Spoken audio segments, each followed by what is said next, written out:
ప్రజలు శాశ్వతంరా నాయన జగన్ కాదు. అప్పటికే 3 సార్లు ముఖ్యమంత్రిగా చేసిన వ్యక్తి, దాదాపుగా ఆంధ్రప్రదేశ్ రాష్ట్ర అభివృద్ధిలో ప్రధాన భూమిక పోషించిన వ్యక్తి, ఎన్నెన్నో మార్పులకు నాంది పలికి రాష్ట్ర పురోగతిని కొత్త పుంతలు తొక్కించిన వ్యక్తి, లోకల్ నుంచి గ్లోబల్ లీడర్ గా తన సత్తా చాటుతూనే దేశం నుంచి ప్రపంచం వరకు ఆంధ్ర గొప్పతనాన్ని చాటిన వ్యక్తి. అలాంటి వ్యక్తిని 2019లో ఒక్క ఛాన్స్ మోజులు పడి ప్రజలు వద్దు అనుకున్నారు, పక్కన పెట్టారు. 175 సీట్లు కేవలం 23 మాత్రమే ఇచ్చి ఒక రకంగా అగౌరవపరిచారు. మరోపక్క 151 సీట్లతో అధికారంలోకి వచ్చిన వైసీపీ రాక్షస దండయాత్ర చేసింది ఆయనపై. పెయిడ్ టీమ్స్ ని పెట్టి ట్రోల్స్ చేసింది. తన ఇంట్లో ఆడవారిని కూడా నీచంగా దిగజారి విమర్శలు చేసింది. ఆయనతో పాటు గెలిచిన 22 మంది ఎమ్మెల్యేలను అసెంబ్లీ నుంచి సస్పెండ్ చేసి ఆయన ఒక్కడినే అసెంబ్లీలో ఉంచి చాలా దుర్మార్గ రాజకీయం చేసింది. నిజంగా ఆ స్థానంలో నాయుడే కాకుండా వేరే ఎవరున్నా చి మనకెందుకు వచ్చిన దరిద్రం, ఇది అసలు మనకేం తక్కువ, జీవితంలో ఎన్నో చూశాం, హ్యాపీగా రెస్ట్ తీసుకుందామని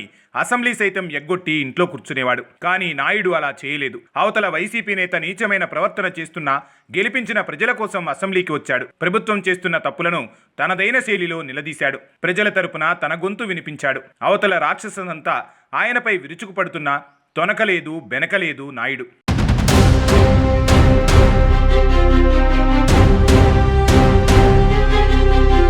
జగన్ పార్టీ మాత్రం ఇప్పుడు చాలా అసభ్యంగా ప్రవర్తిస్తోంది. 11 సీట్లు ఇచ్చిన ప్రజలను కనీసం బేఖాతరు చేయడం లేదు. దాదాపుగా 40% ఓట్లు మాకొచ్చాయి అని డప్పు కొట్టుకుంటూనే మరి ఆ 40% ఓట్ల ప్రజల తరపున అసెంబ్లీకి వెళ్లి మాట్లాడమంటే ప్రతిపక్ష హోదా అనే బూచి చూపిస్తున్నారు. అయితే ప్రతిపక్ష హోదా అనేది ఒక సాకు మాత్రమే. ఏడుస్తున్నావు ఎందుకురా అంటే ఎగ్గొట్టడానికి హేతువు అన్నట్లు బాగానే నటిస్తున్నాడు. నిజంగా ప్రతిపక్ష హోదా ఇచ్చినా కూడా వైసీపీ అసెంబ్లీకి వెళ్లదు. ఎందుకంటే వారి హయాంలో చేసిన తప్పుల చిట్టాని అసెంబ్లీ తెరపై ఉంచి అల్ట్రా హెచ్డి ప్రింట్లో వేసి ప్రజలకి జగన్ ఎంతగా మన ఆంధ్రాని దోచేశాడో స్పష్టంగా చూపిస్తుంది నాయుడు సేన. పచ్చిగా చెప్పుకోవాలంటే జగన్ ఈ మధ్య ఏదో గుడ్డలుడదీసి రోడ్డుపై నిలబెడతాను అన్నాడే, బహుశా అసెంబ్లీకి వెళితే అదే జరుగుతుంది. అందుకే ఈ నాటకాలు. అదీకాక మరోపక్క ట్రిబులార్ని అయ్యన్నని చూస్తే జగన్ డయాబెటీస్ మాత్రం వేసుకోవాల్సిందే.